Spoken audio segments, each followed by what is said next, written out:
आज के इस लेक्चर में हम इन मेजर टॉपिक्स को कवर करने वाले हैं। तो सबसे पहला जो है वो है ग्राम स्टैनिंग। ग्राम स्टैनिंग किसने डिस्कवर की थी, किस लिए किया जाता है ग्राम स्टैनिंग, इंपॉर्टेंस क्या है, इसके बारे में जानेंगे। उसके बाद राइबोसोम क्या होता है, पोलिसोम क्या होता है और सेल मेम्ब्रेन क्या होता है। सेल मेम्ब्रेन के बारे में कुछ इंपॉर्टेंट बातें हम यहाँ पर डिस्कस करेंगे। तो चलिए स्टार्ट करते हैं। सबसे पहले ग्राम स्टैनिंग।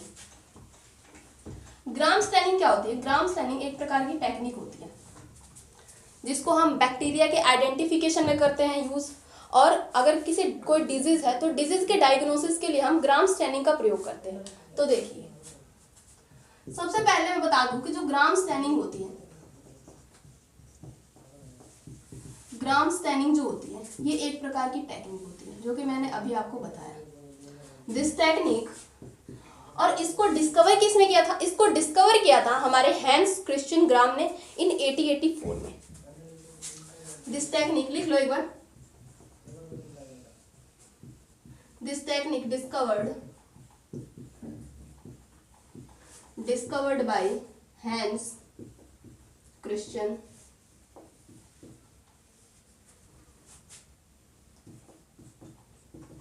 ग्राम इन सन 1884 में किया था। और इन्होंने क्या किया था? इन्होंने सेल एनवेलप के बेसिस पर जो सेल्स थे उनको दो कैटेगरी में क्लासिफाई कर दिया। एक था ग्राम पॉजिटिव बैक्टीरिया और एक था ग्राम नेगेटिव बैक्टीरिया। देखो, on the basis of cell envelope मतलब वही मेम्ब्रेन कवरिंग, तीन कवरिंग, ग्लाइकोकैलिक्स, सेल वॉल और सेल मेम्ब्रेन। ये क्या कर रहे हैं? हम आउटर से इनर के साइड जा रहे हैं। Cell envelope. On the basis of cell envelope, cells are of two types. कौन कौन से दो टाइप्स के थे? एक था हमारा ग्राम पॉजिटिव और दूसरा था हमारा ग्राम नेगेटिव।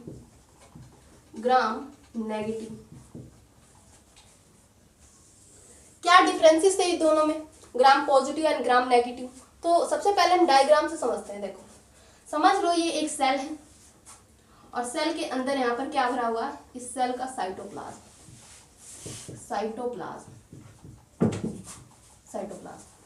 और इसके बाहर जो ये मेम्ब्रेन दिख रही है इसको बोला जाता है सेल मेम्ब्रेन।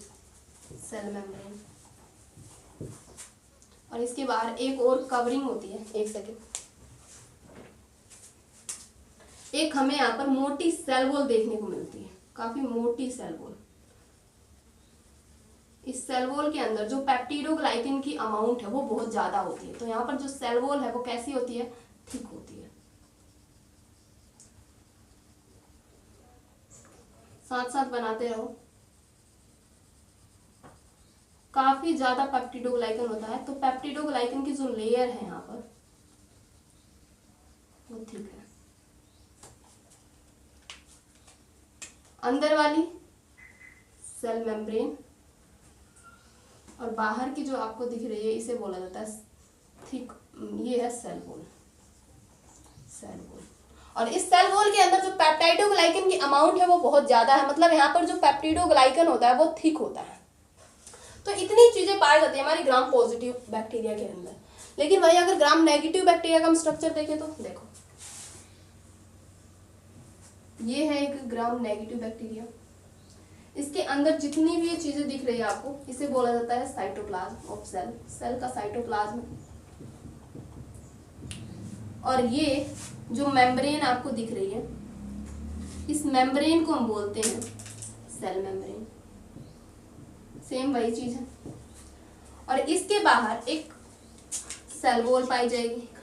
यहाँ पर जो सेल वॉल की मेम्ब्रेन पाई जाएगी, ये जो सेल वॉल है ये इस सेल वॉल के कंपैरिजन में जो यहाँ पर पेप्टिडोग्लाइकन की लेयर है वो काफी थिक है।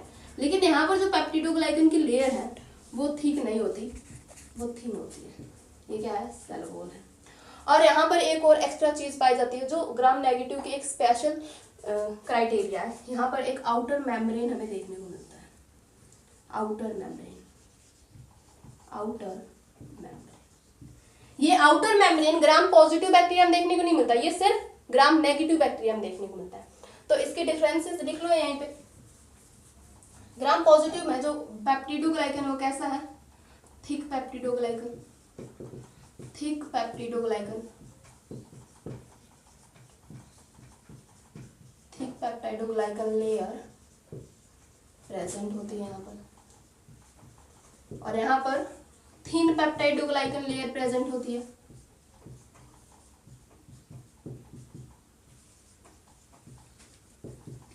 Glycan layer present. और यहाँ पर जो यहाँ पर एक और चीज पाई जाती है सेल वॉल के अंदर, सेल मेम्ब्रेन के अंदर, सेल वॉल के अंदर यहाँ पर पाई जाती है टिकोइक एसिड। क्या पाई जाती है? Teichoic acid, teichoic acid. और यहाँ पर हमें देखने को मिलता है outer membrane, outer membrane present होता है यहाँ, और यहाँ पर आउटर मेम्ब्रेन एब्सेंट होता है, आउटर मेम्ब्रेन एब्सेंट। और यहाँ पर टिकोइक एसिड मिलता है, और यहाँ पर आउटर मेम्ब्रेन में एक कंपोनेंट होता है जिसे हम बोलते हैं लिपोपॉलीसैकेराइड। यहाँ पर होती है लिपोपॉलीसैकेराइड,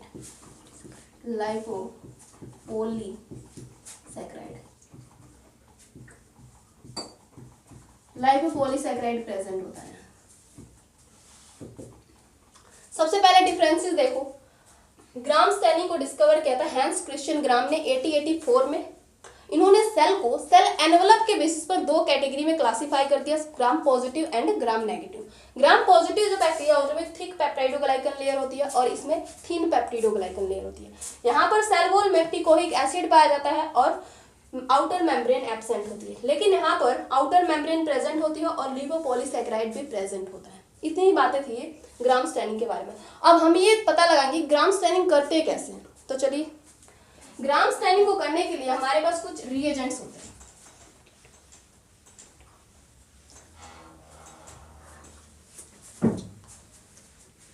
तो देखो,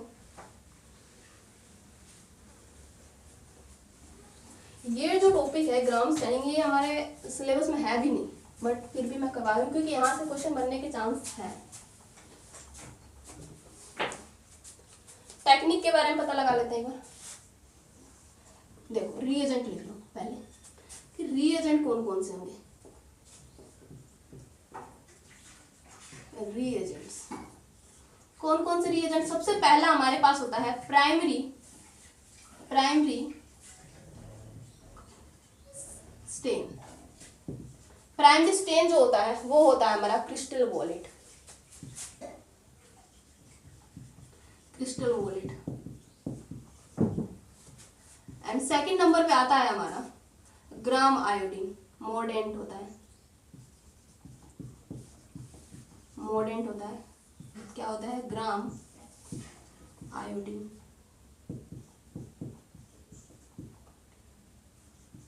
आयोडीन। और थर्ड आता है हमारा डीक्लोराइजर। डीक्लोराइजर।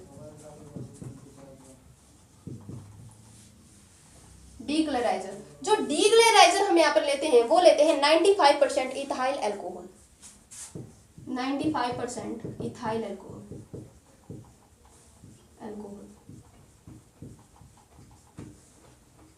और फोर्थ होता है हमारे पास काउंटर स्टेन, या फिर आप बोलो सेकेंडरी स्टेन, काउंटर स्टेन। वो होता है हमारा सैफ्रनीन।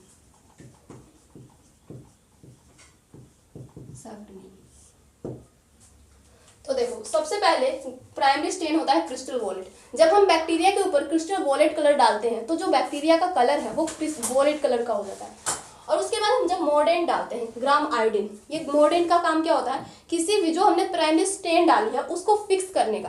तो आप ये समझ लो कि जो मोर्डेंट है ग्राम आयोडीन है, इसका मेन काम क्या है कि जो प्राइमरी हमने स्टेन डाली है उसको ये फिक्स कर देता है, और फिक्स करके CVI कॉम्प्लेक्स बना देता है। और डीक्लोराइजर क्या है? उसके बाद हम उसको वॉश करेंगे 95% इथाइल अल्कोहल से। जब हम वॉश करेंगे तो उसमें से कुछ जो बैक्टीरिया है उनके ऊपर से स्टेन गायब हो जाएगा और कुछ पर से गायब नहीं होगा। जिन पर से गायब हो जाएगा वो है हमारे ग्राम नेगेटिव बैक्टीरिया, और जिन पर से गायब नहीं हुआ वो है ग्राम पॉजिटिव बैक्टीरिया। उसके बाद हम उस पर काउंटर स्टेन डालेंगे, मतलब सेकेंडरी स्टेन डालेंगे सैफरनिन। जिस पर से गायब नहीं हुआ, अभी भी वॉलेट कलर का है, उस पर तो सैफरनिन का कोई फर्क ही नहीं पड़ेगा। लेकिन जिस पर से गायब हुआ ग्राम नेगेटिव बैक्टीरिया, वो पिंक या रेड कलर का आपको दिखाई देगा। चलिए एक बार करके देख लेते हैं इसको।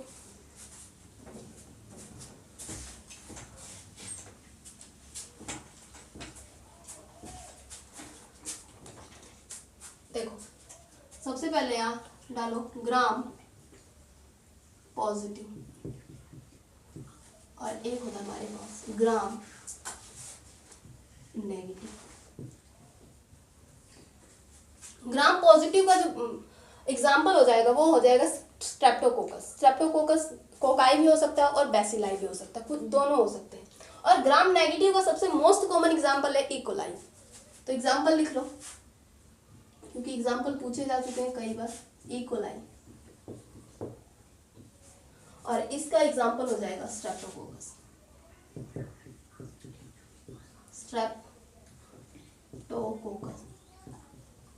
स्ट्रेप्टोकोकस। अब देखो होता क्या है। वैसे तो ये स्टेनिंग जो कैसे की जाती है, एक बैक्टीरिया का सैंपल लिया जाता है और उसके बाद उसमें ये सारी चीजें करके देखी जाती है। बट मैं यहाँ पर आपको इंडिविजुअल दिखा रही हूँ होता क्या है एक्चुअल में। देखो, समझ लो मेरे पास ये एक बैक्टीरिया है और इस बैक्टीरिया की मैंने काफी सारे यहाँ पर कॉपी बना ली। कॉपी बना ली मैंने यहाँ पर।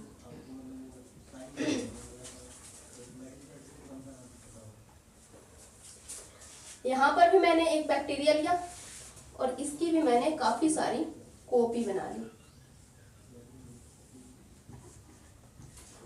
तो देखो, ये जो ग्राम पॉजिटिव बैक्टीरिया है इसके बारे में एक बात लिखी जाती है, इट रिटेन द स्टेन। मतलब क्या है इसका? It retain the stain, retain the stand.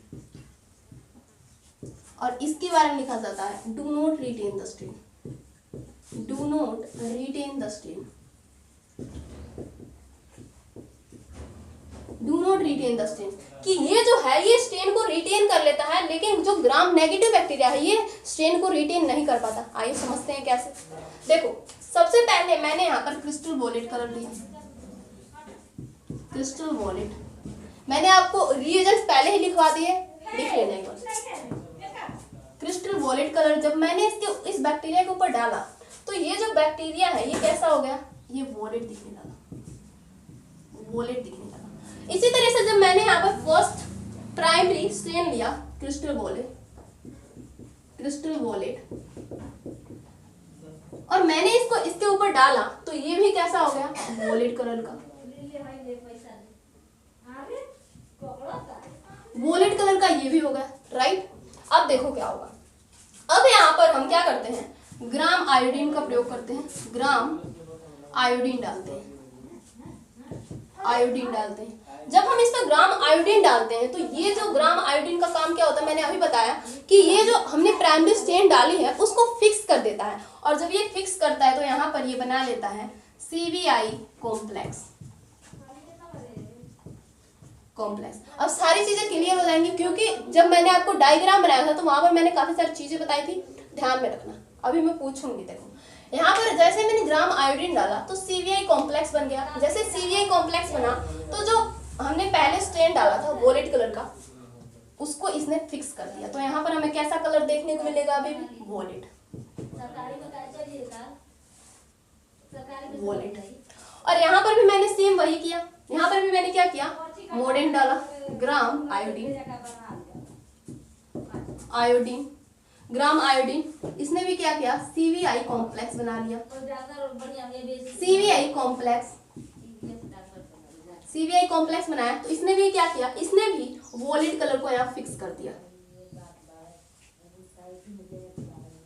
Violet colour को फिक्स कर दिया।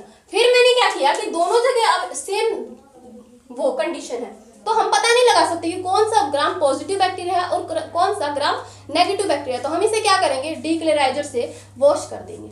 अब हम इसे क्या करेंगे, वॉश करेंगे 95%, वॉश कर देंगे 95% इथाइल अल्कोहल से, इथाइल अल्कोहल से, इथाइल अल्कोहल से। जब हम इसे 95% इथाइल अल्कोहल से वॉश करेंगे और इसको भी क्या करेंगे, वॉश कर देंगे किससे, 95%। अब इस डिफरेंसेस देखना है, 95% इथाइल अल्कोहल से, अल्कोहल से तो देखो क्या होता है, जब हम इसको 95% इथाइल अल्कोहल से वॉश करते हैं तब भी इसका जो कलर है वो वोलेट ही रहता है। अब रीजन बताऊंगी। और यहाँ पर जब मैंने 95% इथाइल अल्कोहल से इसको वॉश किया तो ये वॉश हो गया, तो ये वॉश हो गया, इस पर जो वॉलेट कलर था वो हट गया। क्यों हटा, अब देखो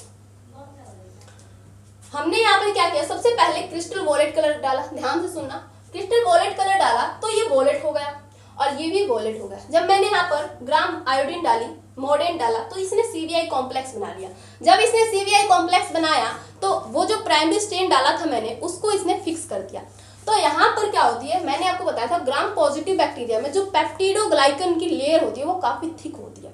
तो जो मोटी पेप्टाइडोग्लाइकन की लेयर है वो इस सीवीआई कॉम्प्लेक्स को रोक लेती है, और जब सीवीआई कॉम्प्लेक्स निकलेगी नहीं तो वॉलेट कलर निकलेगा कैसे। इसलिए जब हमने यहाँ पर 95% इथाइल अल्कोहल से जब हम इसे वॉश करते हैं तब भी ये वॉलेट कलर का ही दिखता है। लेकिन यहाँ पर कंडीशन दूसरी है। यहाँ पर क्या होता है, जब मैंने इस पर यही किया, ग्राम आयोडीन से डाला तो इसने सीवीआई कॉम्प्लेक्स बना दिया।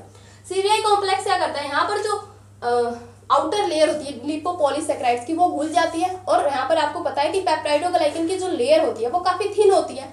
जब वो थिन होती है तो ये सीवीआई कॉम्प्लेक्स को बाहर निकाल देती है। जब सीवीआई कॉम्प्लेक्स बाहर निकलेगा तो ये जो वॉलेट कलर है ये भी बाहर निकल जाता है। तो इसलिए हमें यहाँ पर दिखता है कि ये जो है ये वॉश हो गया, मतलब यहाँ पर हमें कोई भी कलर अब देखने को नहीं मिल रहे हैं। अब हम यहाँ पर क्या करेंगे, अपना काउंटर स्टेन डालेंगे, काउंटर स्टेन। काउंटर स्टेन क्या था हमारा, सैफरनीन,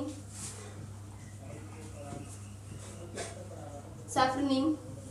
और यहाँ पर भी हम अपना काउंटर स्टेन डालेंगे, काउंटर स्टेन सैफरनीन, सैफरनीन।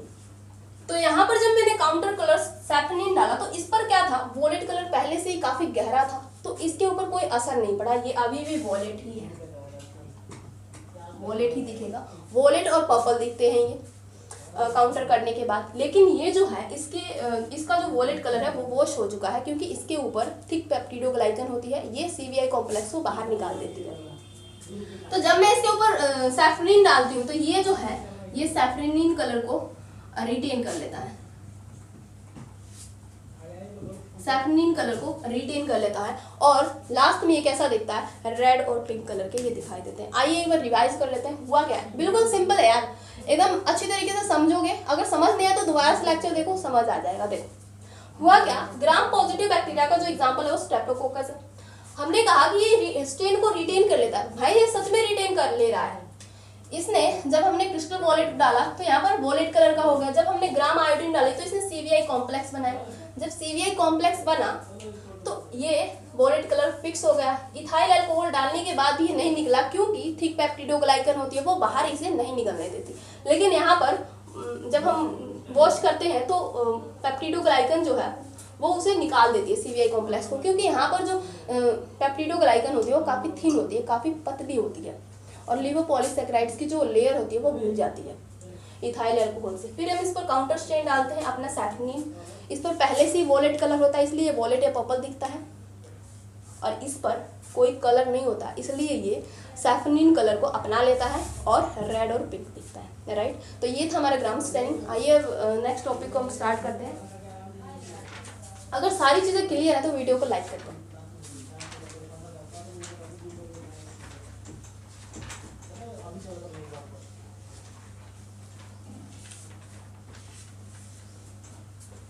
अब हम पढ़ेंगे राइबोसोम क्या होते हैं।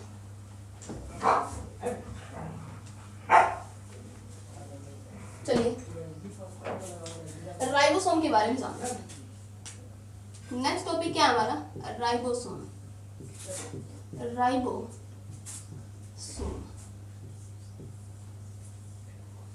राइबोसोम क्या होते हैं? ये यूनिवर्सल स्ट्रक्चर होते हैं और मेम्ब्रेन लेस ऑर्गेनेल होते हैं। मतलब यूनिवर्सल है, मतलब ये प्रोकैरियोटिक सेल में भी पाया जाता है और यूकैरियोटिक सेल में पाया जाता है। इसे यूनिवर्सल क्यों बोला? क्योंकि ये 99.999% सेल्स में पाया जाता है, लेकिन कुछ इसके एक्सेप्शन है। एक एक्सेप्शन होता है इसका आरबीसी, रेड ब्लड सेल, उसमें जो ये राइबोसोम है कि एब्सेंट होते हैं। इसीलिए जो रेड ब्लड सेल होता है उसकी 120 डेज के बाद डेथ हो जाती है। चलिए समझते हैं इसे कैसे। राइबोसोम जो है इसके बारे में आप कुछ बातें लिखो। सबसे पहले first, it is a universal structure. It is a universal structure found in all cells. Found in all cells का मतलब क्या है? चाहे वो प्रोकैरियोटिक सेल हो चाहे वो यूकैरियोटिक सेल है, ये दुनिया के सारी सेल्स में देखने को मिलते हैं। Found in all cells, found in all cells, सारे सेल्स में देखने को मिलेंगे। और इसके बारे में आप क्या लिख सकते हो कि मेम्ब्रेन लेस ऑर्गेनेल होता है। इट इज मेम्ब्रेन लेस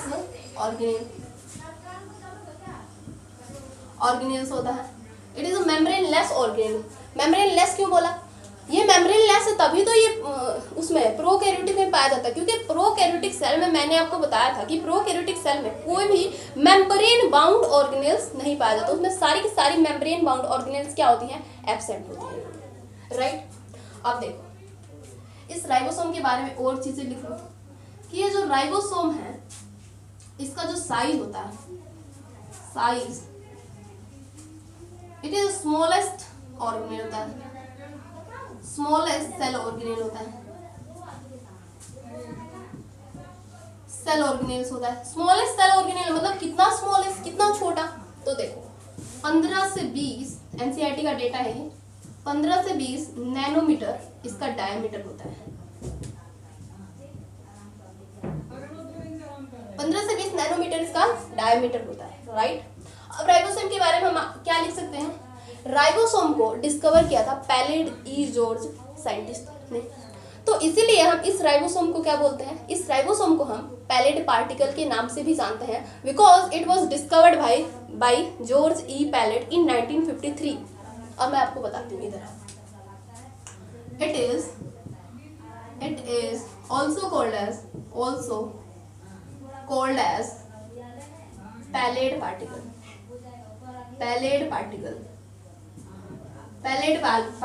इसे पैलेड पार्टिकल बोलते हैं। पैलेड पार्टिकल क्यों बोला? मैंने अभी आपको बताया कि because it was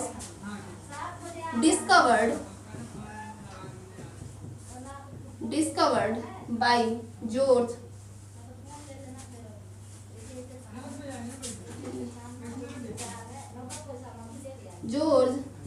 E pallid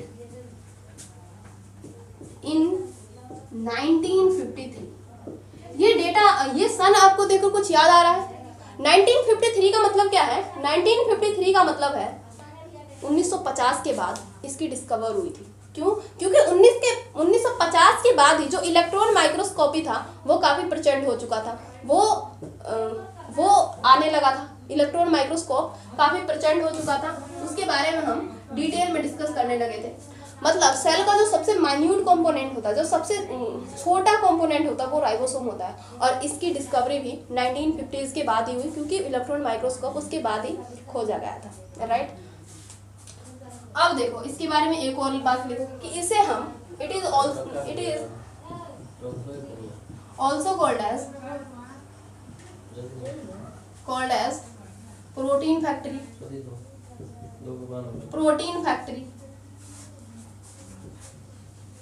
इसे हम प्रोटीन फैक्ट्री क्यों कहते हैं?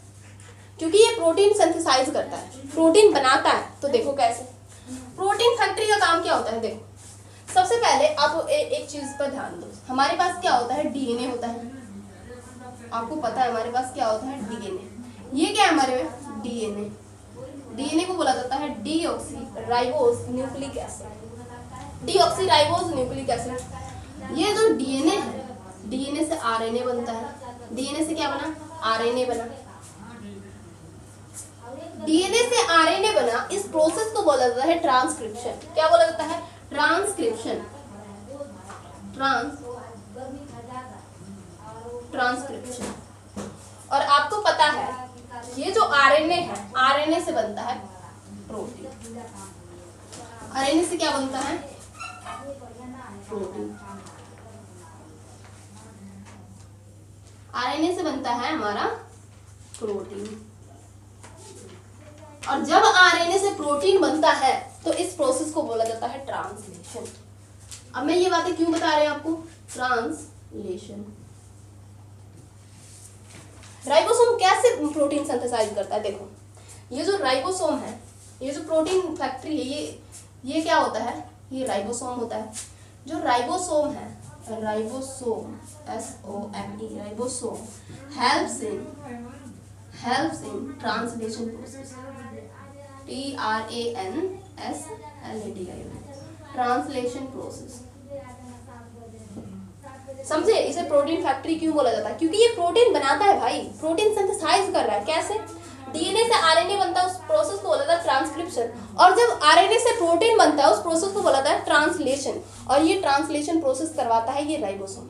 इसलिए हम इसे प्रोटीन फैक्ट्री बोलते हैं, क्योंकि ये प्रोटीन को सिंथेसाइज कर रहा है। राइट? इतनी बातें क्लियर है? आगे बढ़ जाए तो चलिए आगे इसके स्ट्रक्चर वगैरह के बारे में बात कर लेते हैं।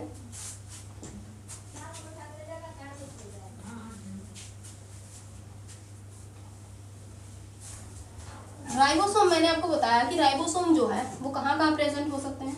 वो प्रोकैरियोटिक सेल में साइटोप्लाज्म में हो सकते हैं, यूकैरियोटिक सेल में क्लोरोप्लास्ट में हो सकता है, माइटोकॉन्ड्रिया में हो सकता है, और एंडोप्लाज्मिक रेटिकुलम के ऊपर भी हो सकता है। एंडोप्लाज्मिक रेटिकुलम के ऊपर जब राइबोसोम पाया जा रहा था, तो इसे हम क्या बोल रहे थे? Rough endoplasmic reticulum. रफ क्यों बोल रहे थे? क्योंकि जो राइबोसोम है ये खुरदरा होता है, ये खुरदरी अपीयरेंस देता है। इसलिए इसका जो स्ट्रक्चर होता है, देखो, इसका जो स्ट्रक्चर होता है वो ग्रेन्युलर होता है, दानेदार अपीयरेंस देता है, ग्रेन्युलर होता है। राइट? अब बात आती है कि ये जो राइबोसोम है ये बनता कैसे है? तो लिखो कैसे फॉर्म होता है ये राइबोसोम। फॉर्म्ड कैसे होता है? कौन बनाता है इस राइबोसोम को? तो इस राइबोसोम को कुछ स्पेशल टाइप के प्रोटीन मिलकर बनाते हैं और आरएनए बनाता है, राइबोसोमल आरएनए। प्रोटीन और आरएनए, इस आरएनए को क्या बोला जाता है? Ribosomal RNA, ribosomal RNA.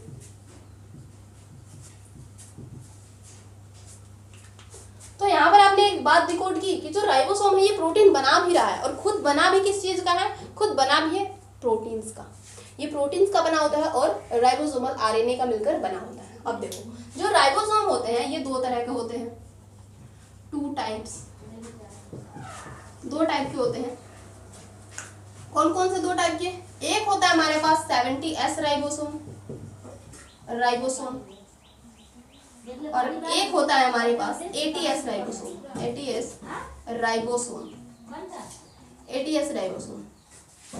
70S ribosome में कौन कौन आते हैं? मतलब 70S जो राइबोसोम है वो किन किन में पाया जाता है? तो वो पाया जाता है हमारा प्रोकैरियोटिक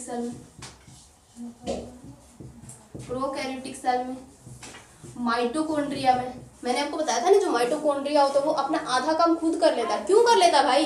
क्योंकि उसके अंदर राइबोसोम प्रेजेंट है, और राइबोसोम क्या करते हैं? प्रोटीन बना लेते हैं। और आपको पता है कि हमारी बॉडी के अंदर जितने भी काम हो रहे हैं वो कौन करता है? वो प्रोटीन करता है, माइटोकॉन्ड्रिया और क्लोरोप्लास्ट। CHLO,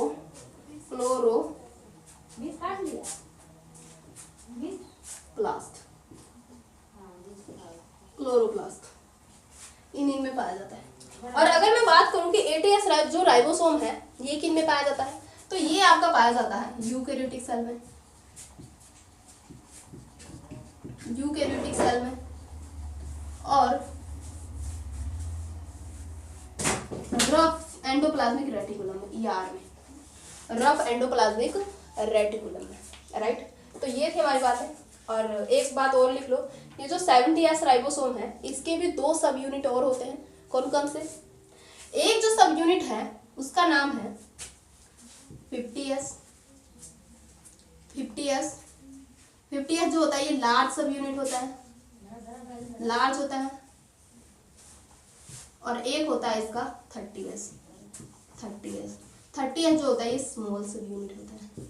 और इस 80S राइबोसोम के भी 2 सब यूनिट होते हैं। जो लार्ज सब यूनिट होता है उसको बोला जाता है 60S, और जो स्मॉल सब यूनिट होता है उसको बोला जाता है 40S। 60S और 40S इसके 2 सब यूनिट्स होते हैं। ये जो यहाँ पर S लिख रही हूँ, इस S का मतलब क्या है? इस S का मतलब होता है, ये एक साइंटिस्ट ने दी थी, तो इस S का मतलब होता है श्वेदबर्ग यूनिट। इसे हम श्वेदबर्ग यूनिट क्यों कहते हैं? इस यूनिट को दिया था हमारे श्वेदबर्ग साइंटिस्ट ने, तो इसे हम श्वेदबर्ग यूनिट बोलते हैं। या फिर एक और नाम है इसका सेडिमेंटेशन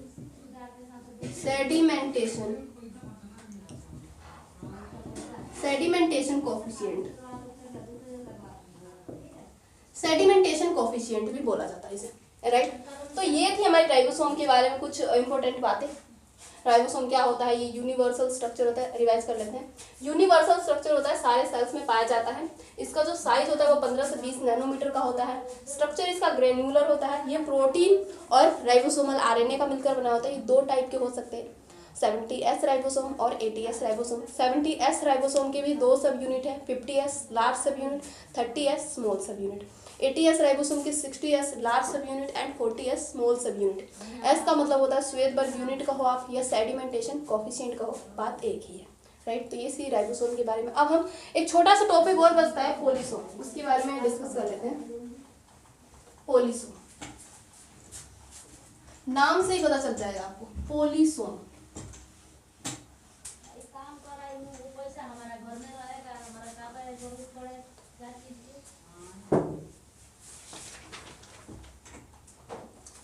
नेक्स्ट टॉपिक डालो, पोलिसोम।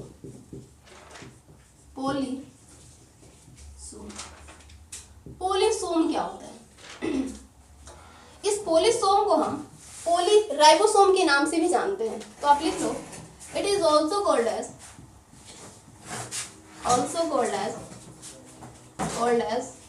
पोलीराइबोसोम।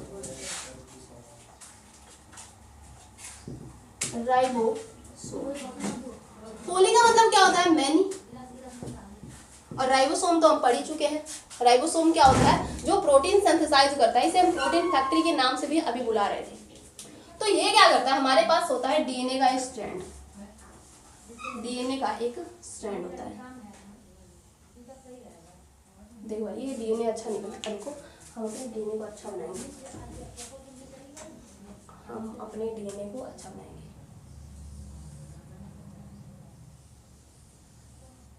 तो देखो, ये क्या है हमारा? ये है हमारा डीएनए। क्या है? डीएनए। डीएनए बोलो, डीऑक्सीराइबोस न्यूक्लिक एसिड बोलो। तो ये जो डीएनए है, ये डीएनए क्या करता है? डीएनए आरएनए बनाता है। और जो आरएनए बनाता है, उस आरएनए को क्या बोला जाता है? उस आरएनए को बोला जाता है एमआरएनए, मैसेंजर आरएनए। जो आरएनए होता है वो कैसा होता है? वो सिंगल स्ट्रैंड होता है, सिंगल स्ट्रैंडेड डीएनए होता है। और इसको क्या बोला जाता है? एमआरएनए। एमआरएनए का मतलब क्या है? मैसेंजर आरएनए, जो मैसेज को पहुंचाता है। Messenger RNA. अभी हमने राइबोसोमल आरएनए के बारे में पढ़ा, अब हम मैसेंजर आरएनए के बारे में पढ़ रहे हैं, राइट। तो ये क्या करता है? इसके ऊपर क्या होता है? काफी सारे, पोली का मतलब होता है बहुत सारे, राइबोसोम, काफी सारे राइबोसोम आकर क्या करते हैं? यहाँ पर बाइंड कर जाते हैं इस एमआरएनए के ऊपर। देखो कैसे, ये है हमारा स्मॉल सब यूनिट,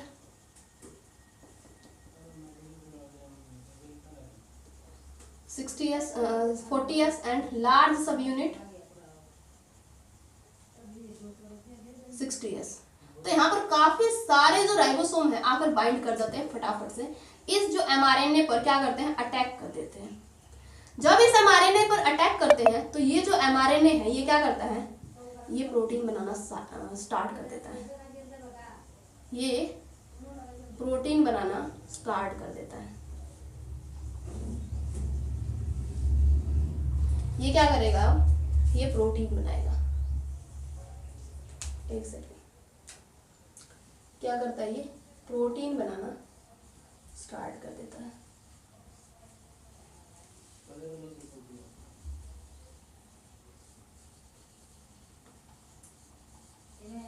तो ये हमारे पास क्या बन गए, प्रोटीन।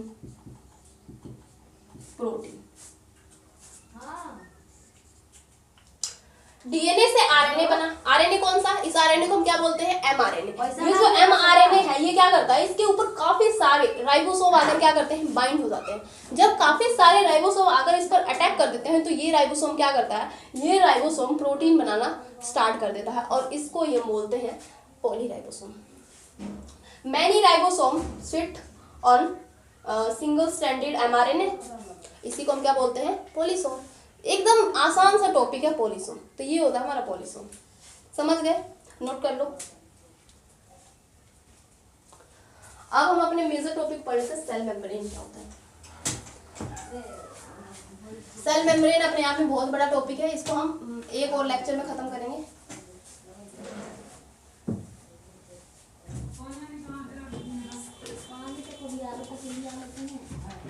सेल मेम्ब्रेन, मैंने अभी तक जितनी बातें आपको सेल मेम्ब्रेन के बारे में बताई है उन सबको आप रिकॉल करो, सबको याद करो।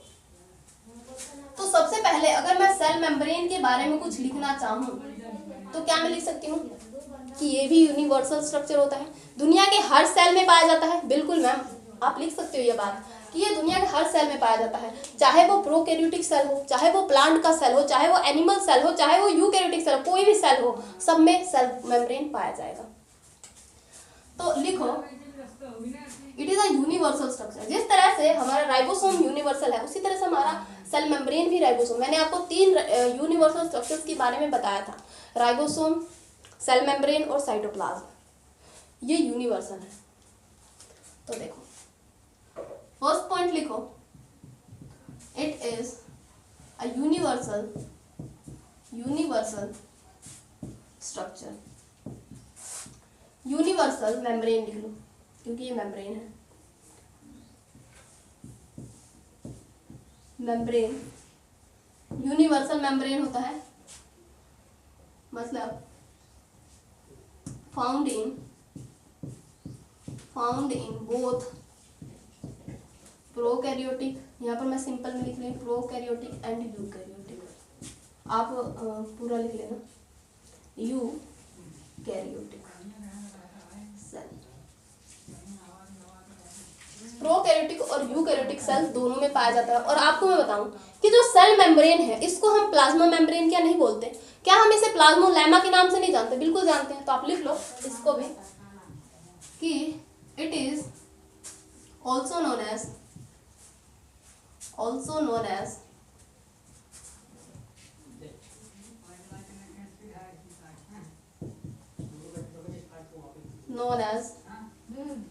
Cell membrane. सेल मेम्ब्रेन तो लिख लिया मैंने, प्लाज्मा मेम्ब्रेन, इसे हम प्लाज्मा मेम्ब्रेन भी कहते हैं, प्लाज्मा मेम्ब्रेन, या फिर आप बोल सकते हो प्लाज्मोलेमा। प्लाज्मो का मतलब क्या होता है भाई, मेम्ब्रेन। प्लाज्मो का मतलब क्या होता है, प्लाज्मा पानी, और लेमा का मतलब क्या होता है, मेम्ब्रेन, पानी से भरा, इसी का भी मतलब वही। तो ये थी हमारी सेल मेम्ब्रेन कि इसको हम प्लाज्मा मेम्ब्रेन और प्लाज्मोलेमा की लेमा भी कहते हैं। और देखो, ये जो सेल मेम्ब्रेन है क्या ये फ्लेक्सिबल होती है, फ्लेक्सिबल होती है मैम, तभी तो ये सेल मेम्ब्रेन मुड़कर अंदर की साइड क्या बना ले रही थी, अंदर की साइड आपका क्रोमेटोफोर बना ले रही थी, बाहर की साइड मुड़कर आपका फ्लैजिला बना ले रही थी, अंदर की साइड आपका मीसोजोम बना ले रही थी। फ्लेक्सिबल है तभी तो, फ्लेक्सिबल है होती है और ये थिन भी होती है। तो ध्यान से सुनो, फ्लेक्सिबल एंड थिन होती है, फ्लेक्सिबल और थिन होती है। सेल मेम्ब्रेन का जो स्ट्रक्चर है वो 1950s के बाद अच्छी तरह से इलेबोरेट हुआ था। 1950s के बाद ही हम इसे अच्छी तरह से पढ़ पाए थे, राइट। और अब देखो, ये जो सेल मेम्ब्रेन है इसको हम सिलेक्टिवली परमिएबल भी कहते हैं। Selectively permeable, permeable, SELE, selectively भी स्पेलिंग गलत है, ठीक कर लिया करो अगर स्पेलिंग गलत हो। सिलेक्टिवली परमिएबल, सिलेक्टिवली परमिएबल क्यों कहते हैं सेल मेम्ब्रेन को? क्योंकि सेल के अंदर कौन सी चीज सेल के अंदर से बाहर जाएगी और कौन सी चीज सेल के बाहर से अंदर की साइड आएगी, उनको रेगुलेट करती है सेल मेम्ब्रेन। इसीलिए हम इसे क्या कहते हैं? Selectively permeable. कि ये चीजों को सिलेक्ट करती है कि कौन सी बाहर जाएगी और कौन सी चीज सेल के अंदर आएगी, ये मैं डिसाइड करूंगी। तो ये डिसाइड करती है। और देखो सेल मेम्ब्रेन जो है ये ज्यादातर बनी होती है लिपिड और प्रोटीन की।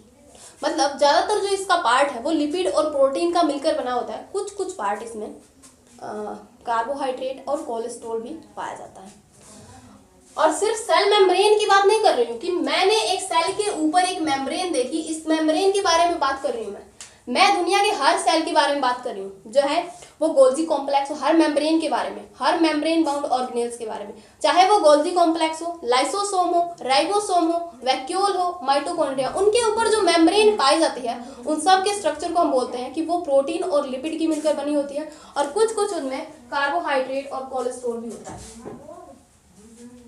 तो इसे लिख लो, it is all kinds of membrane, लिखो all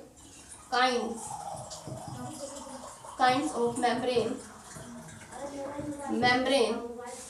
is largely formed of lipid and protein, lipid और प्रोटीन की मिलकर बनी होती है। लार्जली का मतलब क्या है कि ये प्रोटीन और लिपिड की ज्यादातर मिलकर बनी होती है, लेकिन इसमें कुछ कार्बोहाइड्रेट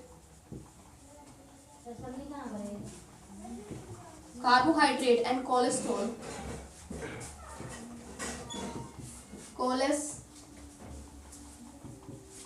may be present, इसमें पाए जा सकते हैं। दुनिया की जितनी भी मेम्ब्रेन है वो सारे के सारे, ये काफी इंपॉर्टेंट बात है क्योंकि हम अब लिपिड और प्रोटीन के बारे में ही पढ़ने वाले हैं दो लेक्चर्स में, लिपिड और प्रोटीन के बारे में।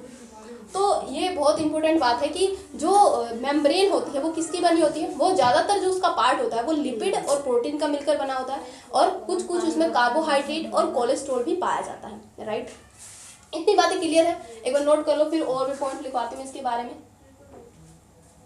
तो देखो, अब अगर मैं आपसे पूछूं कि जो सेल मेम्ब्रेन है उसकी स्टडी किस सेल के ऊपर की गई थी? उसकी स्टडी किस सेल के ऊपर की गई थी? तो लिखो, एक बार लिखो फिर समझाती हूँ। बहुत इंटरेस्टिंग टॉपिक है, मजा आ जाएगा। देखो,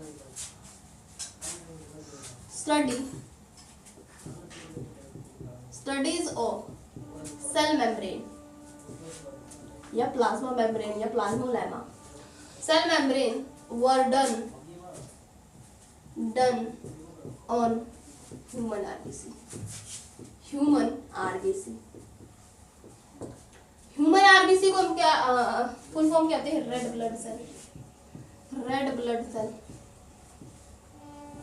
ब्लड सेल बोलो और इराइथ्रोसाइट बोलो।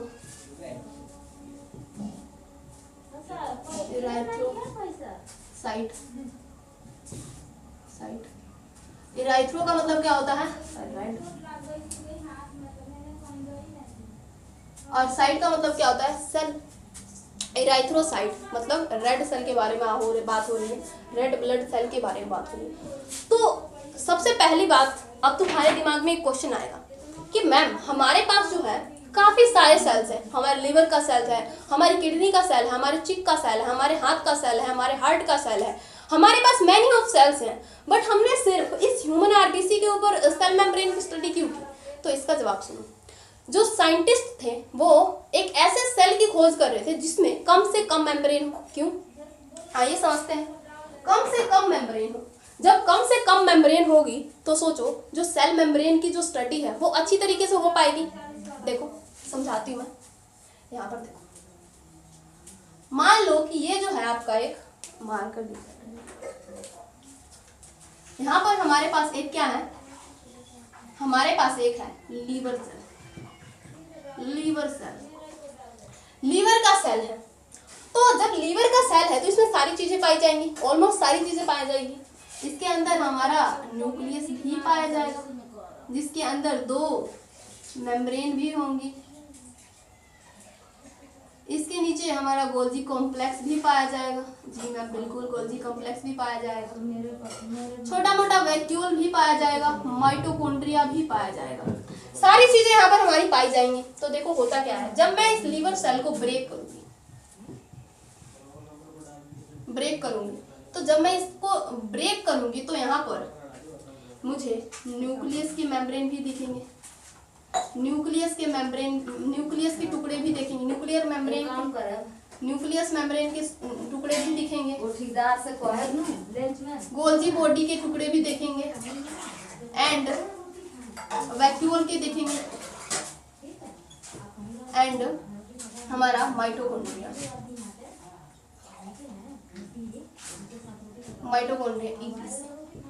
यहाँ पर हमें काफी सारी मेम्ब्रेन के टुकड़े हमें यहाँ पर दिखेंगे। तो यहाँ पर जब मुझे यहाँ पर इतने सारे टुकड़े दिखेंगे, इतने सारे टुकड़े, तो यहाँ पर सेपरेशन जो है वो काफी मुश्किल हो जाएगी। इतना टाइम नहीं है कि हम इसे बैठकर सेपरेट करते रहें। जब हम इसे सेपरेशन में ही इतना टाइम लगाएंगे तो हम स्टडी करेंगे। तो हम क्या करते हैं, हम ह्यूमन आरबीसी के ऊपर है। यहाँ पर क्या है, यहाँ पर जो कंटामिनेशन है वो कंटामिनेशन बहुत ज्यादा देखने को हमें मिल रही है। तो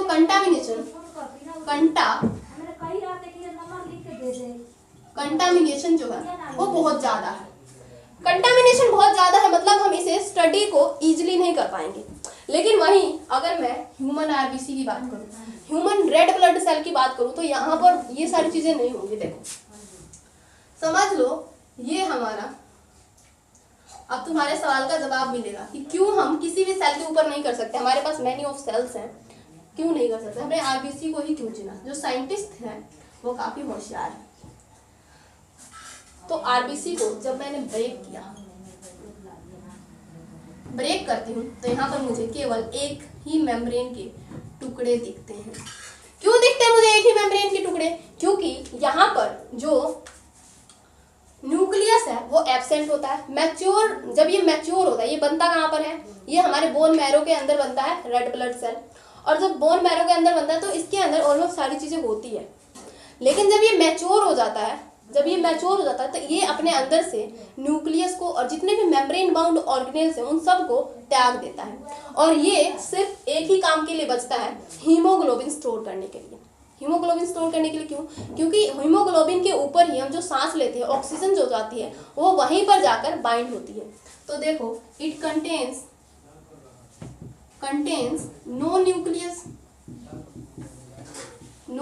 यहाँ पर कोई न्यूक्लियस देखने को नहीं मिलती। और मेम्ब्रेन बाउंड ऑर्गेनेल्स देखने को नहीं मिलती, मेम्ब्रेन बाउंड ऑर्गेनेल्स देखने को नहीं मिलती। इसका काम क्या होता है, इट ओनली स्टोर्ड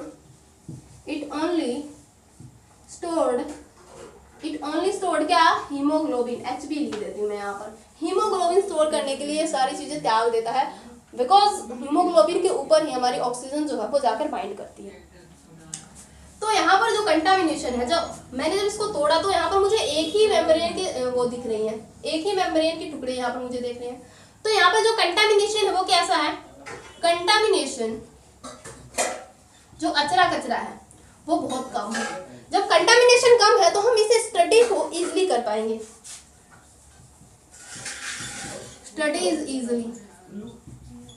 स्टडी को हम इजीली कर पाएंगे। अब आपके दिमाग में आएगा कि क्या मैम इसके अंदर राइबोसोम भी एब्सेंट होता है? बिल्कुल, इसके अंदर जो राइबोसोम है ये भी एब्सेंट होता है।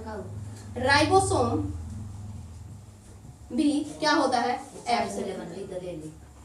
राइबोसोम क्या होता है, एब्सेंट होता है, right.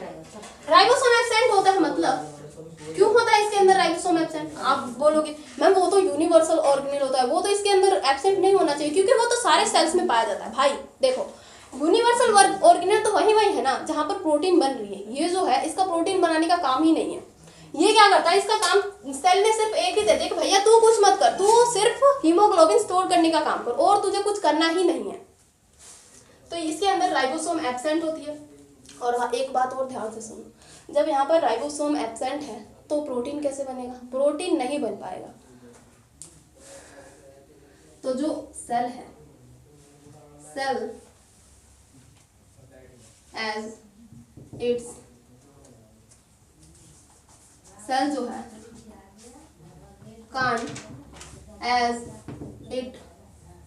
can't as it own protein,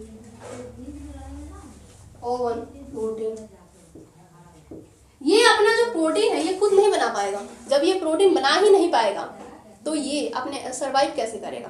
protein का काम क्या होता है? हमारी बॉडी के सारे काम कौन करता है? प्रोटीन करता है। मैंने आपको बताया भी था, एक एग्जांपल देगा कि आप डीएनए को ऐसे समझो कि जो डीएनए होता है वो राजा मॉलिक्यूल होता है। वो क्या करता है? वो केवल कमांड देता है कि भाई तुझे ये काम करना है, और जा जाकर उसे करता कौन है? वर्क हॉर्स कौन है? वो है प्रोटीन। प्रोटीन काम को करता है, लेकिन जब यहाँ पर प्रोटीन है ही नहीं तो इसके काम कौन करेगा? कोई नहीं करेगा। तो इसीलिए 120 डेज के बाद डाई इन 120 डेज, डाई इन 120 डेज,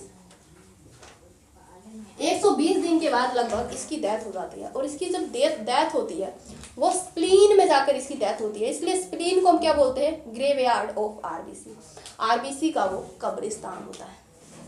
समझे? तो ये थी राइबोसोम के सेल मेम्ब्रेन के बारे में। इसकी जो मेम्ब्रेन हमने आरबीसी पर क्यों की, इसका क्वेश्चन का आंसर आपको मिल चुका है।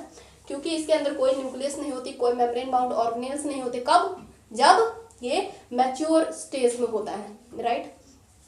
मैच्योर हो जाता है तब। लेकिन स्टार्टिंग स्टेज में होती है, जब ये बोन मैरो के अंदर बनता है तो इसमें सारी चीजें होती है, न्यूक्लियस भी होता है, मेम्ब्रेन बाउंड ऑर्गेनेल्स भी होता है। अब एक और चीज, साइंटिस्ट इसे घोस्ट सेल के नाम से भी जानते हैं। क्यों? देखो साइंटिस्ट क्या जानते थे? साइंटिस्टों ने क्या जाना था कि ऑलमोस्ट जितने भी यूकैरियोटिक सेल हैं उनमें उन्होंने क्या देखा था कि न्यूक्लियस तो होंगे ही, न्यूक्लियस तो होते ही हैं। लेकिन जब इन्होंने इस सेल को देखा तो इसके अंदर न्यूक्लियस था ही नहीं और ये जीवित भी था।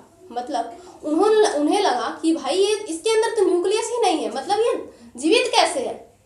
उन्होंने कहा ये तो कोई भूत है। तो इसलिए उन्होंने इसे क्या कह दिया? ये हमारे लिए एक अच्छा भूत है। तो इसलिए हम इसे क्या बोलते हैं? घोस्ट सेल भी बोलते हैं, घोस्ट सेल भी बोलते हैं। आई होप सारी की सारी चीजें जो है वो क्लियर हो चुकी हैं आपकी।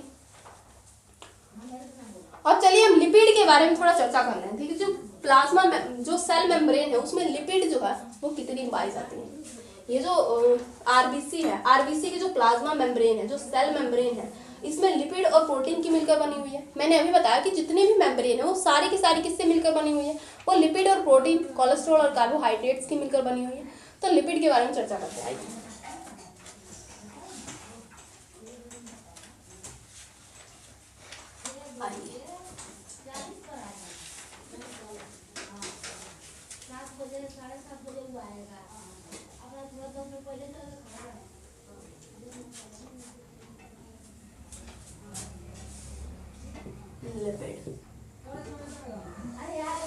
आइए अब लिपिड के बारे में चर्चा कर लेते हैं। लिपिड क्या होती है? सबसे पहले मैं आपको बता देती हूँ, जो आरबीसी होती है, रेड ब्लड सेल, इसमें इसकी मेम्ब्रेन में जो लिपिड और प्रोटीन की अमाउंट होती है वो कितनी पाई जाती है? लिखो, रेशो ऑफ प्रोटीन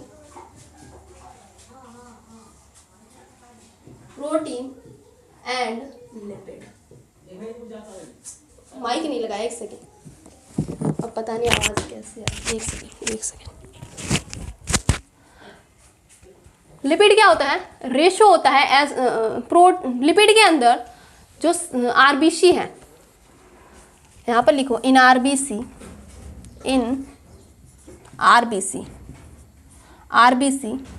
जो आरबीसी होती है उसमें जो प्रोटीन और लिपिड की जो रेशो है, लिपिड का जो रेशो है वो कितना होता है? 52:40। 52:40 40 होता है। मतलब यहाँ पर जो प्रोटीन है वो 52% है और जो लिपिड है वो 40% है। 52 एंड 40 ये तो 92 ही हुए। बचा हुआ 8% क्या होता है? तो लिखो जो रेस्ट 8% बच गए वो कार्बोहाइड्रेट और कोलेस्ट्रॉल होते हैं। Rest 8% is carbohydrate, कार्बो HYDRAT carbohydrate and cholesterol, cholesterol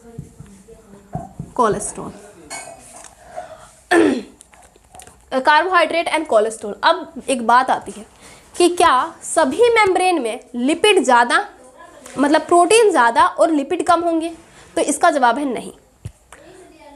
देखो जैसे आपने न्यूरॉन सुना होगा, नर्व सेल होता है ना ऐसा सा, एक सेकेंड, नर्व सेल, ये नर्व सेल है और ये जो होती है इसकी डेंड्राइट, देखो ये क्या होती है? माइलिन शीथ होती है। इस माइलिन शीथ, ये भी तो एक मेम्ब्रेन है, इस माइलिन शीथ के जो मेम्ब्रेन है ये भी प्रोटीन और लिपिड की मिलकर बनी हुई। तो इसके अंदर जो लिपिड की अमाउंट होती है वो 70 से 80% होती है। तो क्या हुआ यहाँ पर कि जो अलग अलग मेम्ब्रेन हैं उनमें लिपिड और प्रोटीन की जो अमाउंट है वो क्या कर सकती है? वेरी कर सकती है, अलग अलग हो सकती है। लिखो अमाउंट, या फिर ऐसे लिख लो ratio of protein and lipid, ratio of protein and lipid in different membrane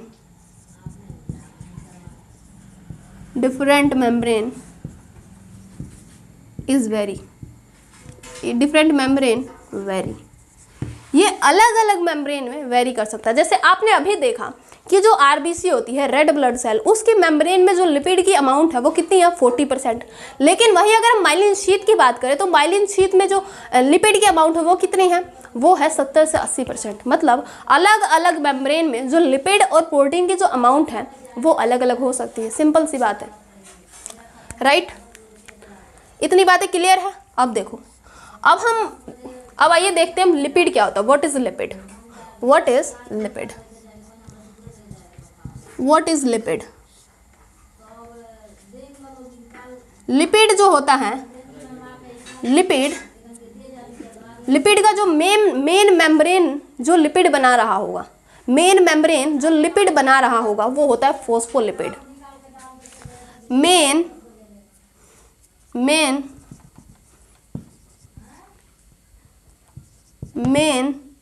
membrane lipid of main membrane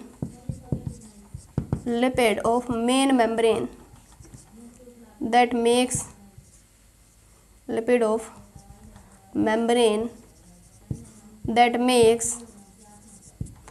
makes is phospholipid.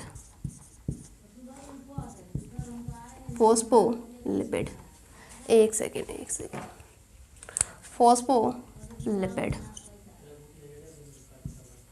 Phospholipid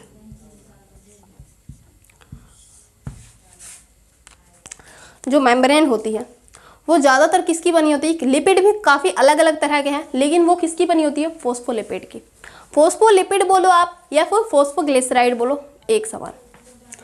तो फोस्फोलिपिड क्या होता है? फोस्फोलिपिड एक ऐसा लिपिड होता है जिसमें दो पार्ट्स होते हैं, एक होता है हेड और एक होती है इसकी टेल। देखो लिपिड क्या होता है?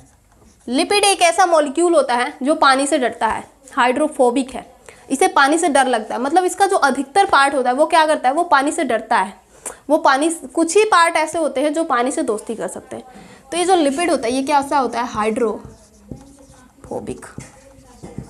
हाइड्रो का मतलब क्या है? पानी, एंड फोबिक का मतलब क्या होता है? फोबिया। किसी को किसी चीज से फोबिया है, मतलब फियर, डर। तो हाइड्रोफोबिक। अब हम बात करते हैं फोस्फोलिपिड। फोस्फोलिपिड के दो पार्ट्स होते हैं, एक होती है इस फोस्फोलिपिड की हेड एक होती है इस फॉस्फोलिपिड की क्या होती है, हेड, और एक होता है इसका टेल, एक होता है इसका टेल। ये जो फॉस्फोलिपिड है ये एक कंप्लीट फॉस्फोलिपिड है, this is complete phospholipid, complete phospholipid molecule. ये जो हेड है इसको बोला जाता है polar head, polar head, polar head बोला जाता है इसको। इसको पोलर हेड क्यों बोला जाता है, क्योंकि इस हेड के अंदर प्रेजेंट होता है phosphate group, PO4 3 negative phosphate group होता है, और इस फॉस्फेट के ऊपर चार्जेस क्रिएट होते हैं। आपको मैं बता दूं, जहां भी चार्जेस का सेपरेशन होता है वो सारी की सारी चीज़ें कैसी होती हैं, वो सारी की सारी चीज़ें पोलर होती है। और केमिस्ट्री में आपने एक चीज़ पढ़ी है, लाइक डिजोल्व लाइक, एक कॉन्सेप्ट होता है लाइक डिजोल्व लाइक, मतलब सिमिलर चीज़ें जो है वो एक दूसरे के साथ क्या हो जाती है, घुल मिल जाती है।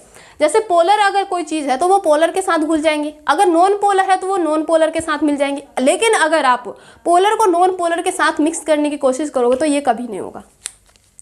तो देखो, मैंने कहा कि जो लिपिड है वो ज़्यादातर उसका पार्ट कैसा होता है, वो पानी से डरता है। मतलब क्या ये पोलर हेड भी पानी से डरेगा? आइए देख लेते हैं। पानी जो है वो पोलर होता है, ये नॉन पोलर होता है।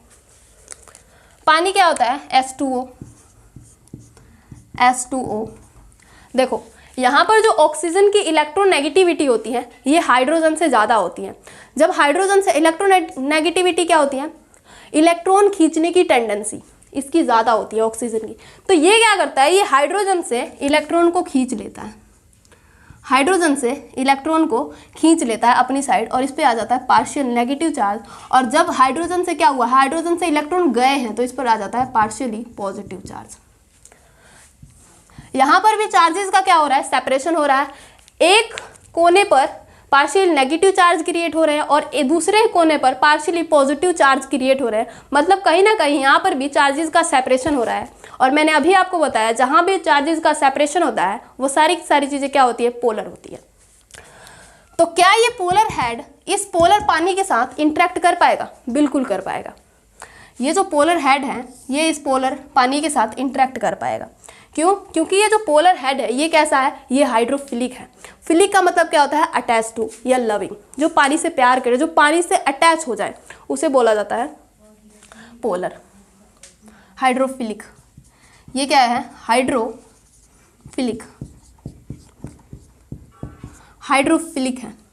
और इसको पोलर हेड क्यों बोला, पोलर हेड क्यों बोला इसको, due to presence of phosphate group, due to phosphate,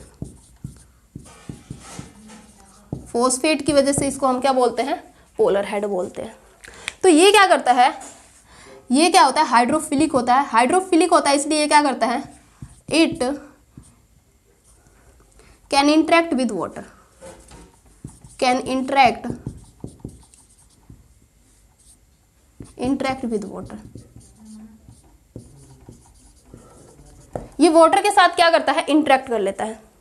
और जब ये वाटर के साथ इंटरेक्ट करता है, पानी भी पोलर है, ये भी कैसा है, पोलर मॉलिक्यूल है, पोलर मॉलिक्यूल है। पोलर पोलर के साथ इंटरेक्ट करते हैं और ये अब एक साथ दोस्ती कर सकते हैं, क्योंकि ये भी पोलर है और ये भी पोलर है, तो पोलर पोलर की दोस्ती हो जाती है।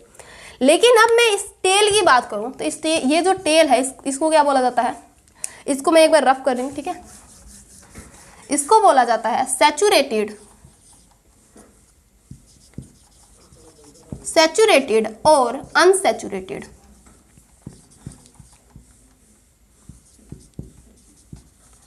Unsaturated, unsaturated hydrocarbon tail, hydrocarbon tail. Saturated और अनसैचुरेटेड हाइड्रोकार्बन टेल बोलते हैं इसको। सैचुरेटेड का मतलब क्या होता है, सैचुरेटेड का मतलब होता है single bond, single bond. And unsaturated का मतलब होता है डबल बॉन्ड, डबल बॉन्ड।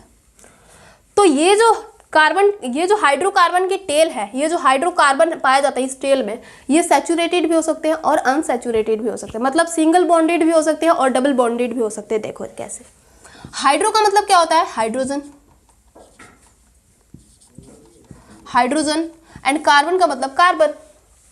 तो यहाँ पर हाइड्रोजन और कार्बन की टेल पाई जाती है। अब देखते हैं क्या ये वाटर के साथ इंटरेक्ट कर पाएंगे। देखो ये हमारा हाइड्रोजन और ये हमारा कार्बन, इनकी जो इलेक्ट्रोनेगेटिविटी होती है ये ऑलमोस्ट सेम होती है। कार्बन की थोड़ी सी ज़्यादा होती है, बट इतनी ज़्यादा भी नहीं होती कि ये हाइड्रोजन से ऑक्सीजन इलेक्ट्रॉन को खींच ही ले अपने पास, इतनी ज़्यादा नहीं होती। तो ये भी इलेक्ट्रॉन खींचने की कोशिश करता है और ये भी इलेक्ट्रॉन खींचने की कोशिश करता है, दोनों में से कोई नहीं खींच पाता। और जो इलेक्ट्रॉन है वो सेंटर में बैठे रहते हैं, ये भी पॉजिटिव नहीं हो पाता, ये भी पॉजिटिव नहीं हो पाता, ये भी नेगेटिव नहीं हो पाता, ये भी नेगेटिव नहीं हो पाता। मतलब यहाँ चार्जेस का सेपरेशन नहीं होता। तो ये कैसा मॉलिक्यूल है? ये मॉलिक्यूल है हमारा non polar. Non polar, non polar है तो क्या ये वाटर के साथ इंटरेक्ट कर पाएगा? नहीं कर पाएगा, क्योंकि वाटर जो है वो तो पोलर है। पोलर पोलर के साथ इंटरेक्ट कर सकते हैं, नॉन पोलर के साथ नहीं। जैसे अगर आपने देखा होगा पानी को पानी के साथ मिलाओगे वो आसानी से मिल जाएंगे, लेकिन अगर पानी को ऑयल के साथ मिलाओगे तो वो कभी नहीं मिलेंगे। वो ऑयल के जो ड्रॉपलेट्स हैं वो अलग दिख जाएंगे और पानी जो है वो अलग दिख जाएगा। नॉन पोलर होते हैं, it can't interact with water. ये वाटर के साथ कभी इंटरेक्ट नहीं करेंगे, वाटर के साथ कभी इंटरेक्ट नहीं करेंगी, क्योंकि इनकी जो इलेक्ट्रोनेगेटिविटी डिफरेंस होता है वो लगभग सेम होता है। जितना ज़्यादा इलेक्ट्रोनेगेटिविटी डिफरेंस उतनी ज़्यादा वो चीज़ें क्या होती है? पोलर होती हैं। तो ये है हमारी इसके बारे में, लिपिड के बारे में, फोस्फोलिपिड के बारे में। फोस्फोलिपिड बोलो आप इसे या फोस्फोग्लिसराइड बोलो। जो मोस्ट कॉमन लिपिड है जो मेम्ब्रेन में पाई जाती है अधिकतर, वो होती है फोस्फोलिपिड या फिर फोस्फोग्लिसराइड। ये वाटर के साथ क्यों इंटरेक्ट कर पा रही है इसको हमने जाना। ये जो इसकी टेल है ये क्यों नहीं इंटरेक्ट कर पा रही है इसको हमने जाना। अब ये मेम्ब्रेन में कैसे पाई जाती हैं देख लेते हैं एक बार। आपको पता है कि जो मेम्ब्रेन होती है, जो सेल होती है, सेल के बाहर भी पानी होता है और सेल के अंदर भी पानी होता है। सेल के अंदर पानी कैसे होता है आप पूछोगे? सेल के अंदर साइटोप्लाज्म नहीं होता, तो साइटोप्लाज्म में क्या होता है? पानी होता है। और सेल के बाहर आप पानी पूछोगे कैसे होता है? तो सेल के बाहर भी हमारे पास एक्स्ट्रा सेलुलर फ्लूइड होता है या टिश्यूज होते हैं, तो उसके अंदर भी पानी पाया जाता है। तो सेल के अंदर भी पानी पाया जाता है और सेल के बाहर भी पानी पाया जाता है। तो कैसे ये अरेंज होते हैं, मतलब कि ये जो टेल है ये कैसे अरेंज होती है? क्योंकि पानी से ये तो डरती है, लेकिन ये जो हेड है, हाइड्रोफिलिक हेड है, यही क्या कर सकता है? यही पानी के साथ क्या कर सकता है? इंटरेक्ट कर सकता है। ये नॉन पोलर होती है, देयरफॉर ये हाइड्रोफोबिक होती है। हाइड्रोफोबिक, पानी से डरती है। तो देख ले एक बार इसको, चलिए।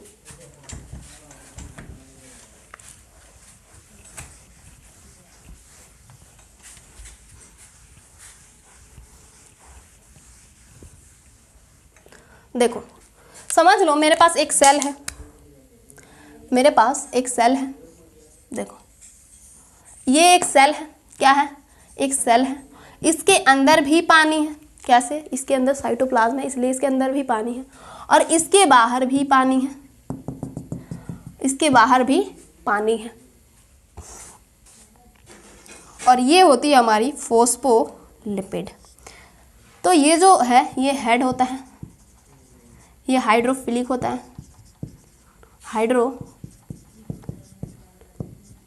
हाइड्रोफिलिक होता है। और ये होती है हमारी टेल। ये कैसी होती है? हाइड्रोफोबिक होती है, राइट? हाइड्रोफोबिक होती है, मतलब ये पानी से टेल इसकी डरती है और ये हेड पानी से प्यार करता है, मतलब पानी से अटैच हो सकता है, क्योंकि ये पोलर होता है और ये जो टेल है ये नॉन पोलर होती है। तो कैसे मेम्ब्रेन? समझ लो, ये मैं यहाँ पर एक मेम्ब्रेन बना रही हूँ। देखो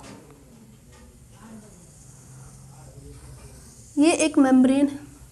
तो यहाँ पर जो फोस्फोलिपिड है, मैंने कहा कि लिपिड से ही बनी होती है मेम्ब्रेन, तो यहाँ पर जो लिपिड है वो कैसे अरेंज है? देखो ये क्या है? ये लिपिड का हेड है। क्या है? लिपिड का हेड है।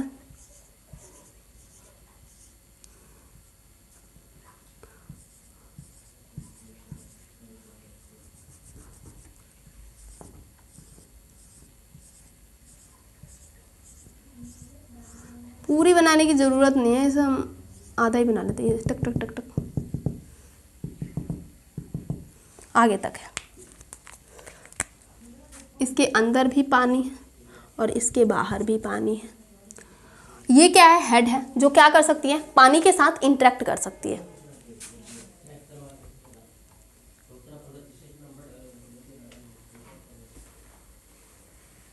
अब देखो, काफ़ी इंटरेस्टिंग टॉपिक है क्योंकि यहाँ पर केमिस्ट्री यूज़ हो रही है, और मुझे जहाँ तक पता है बायो वालों की केमिस्ट्री काफ़ी अच्छी होती है, फिजिक्स उड़ी हुई होती है। तो देखो यहाँ पर क्या होगा, अंदर के पानी से भी ये हेड इंटरेक्ट कर लेगा और बाहर के पानी से भी ये हेड इंटरेक्ट कर लेगा, और बीच में हमारी सेफ एकदम रहेंगी कौन? हमारी जो टेल है, क्योंकि ये जो टेल है ये पानी के साथ इंटरेक्ट नहीं कर सकती क्योंकि ये हाइड्रोफोबिक होती है, पानी से डरती है। तो समझ आया आपको कि कैसे अरेंज होती है? एक बाई लेयर में अरेंज होती है। समझ लो कि ये जो है ये बाई लेयर में अरेंज ना होकर ऐसे अरेंज है, एक ही लेयर बना रही है लिपिड की। तो एक ही लेयर बना रही है तो ये अंदर के पानी से तो इंटरेक्ट कर लेंगी, लेकिन बाहर के पानी से कौन इंटरेक्ट करेगा? ये टेल जो है ये तो डरती है, तो ये बाहर के पानी से कौन इंटरेक्ट करेगा? इसीलिए ये जो लिपिड है यहाँ पर लिपिड की बाई लेयर बनती है, एक लेयर ये और एक लेयर ये, कि जो हेड है वो पानी की साइड हो जाते हैं, अंदर की साइड भी पानी है और बाहर की साइड भी पानी है, तो ये पानी के साथ इंटरेक्ट कर लेते हैं और जो टेल है वो बीच में छुपी रहती है। तो ये है, तो लिख लो कि जो लिपिड होती है, लिपिड जो होती है forms lipid by layer, lipid by layer, ये लिपिड बाई लेयर बनाती है। लिपिड बाई लेयर क्यों बनाती है इसका रीज़न भी मैंने आपको बता दिया।